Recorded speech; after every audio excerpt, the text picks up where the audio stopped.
உபாகமம் 5ஆம் அதிகாரம் 12 முதல் 15 வசனங்கள் வரை. உன் தேவனாகிய கர்த்தர் உனக்கு கட்டளையிட்டபடியே ஓய்வு நாளை பரிசுத்தமாய் ஆசரிப்பாயாக. 6 நாளும் நீ வேலை செய்து உன் கிரியைகளை எல்லாம் நடப்பிப்பாயாக. 7ஆம் நாளோ உன் தேவனாகிய கர்த்தருடைய ஓய்வு நாள். அதிலே நீயானாலும் உன் குமாரனானாலும் உன் குமாரத்தியானாலும் உன் வேலைக்காரனானாலும் உன் வேலைக்காரியானாலும் உன் எருதானாலும் உன் கழுதையானாலும் உனக்கு இருக்கிற மற்றெந்த மிருக ஜீவனானாலும் உன் வாசல்களில் இருக்கிற அந்நியனானாலும் யாதொரு வேலையும் செய்ய வேண்டாம்.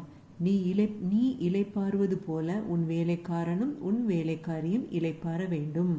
நீ எகிப்து தேசத்தில் அடிமையாய் இருந்தாய் என்றும் உன் தேவனாகிய கர்த்தர் உன்னை அவ்விடத்தில் இருந்து வல்லமையுள்ள கரத்தினாலும் ஓங்கிய புயத்தினாலும் புறப்பட பண்ணினார் என்றும் நினைப்பாயாக. ஆகையால் ஓய்வு நாளை ஆசரிக்க உன் தேவனாகிய கர்த்தர் உனக்கு கட்டளையிட்டார். ஆமென். ஹல்லேலூயா.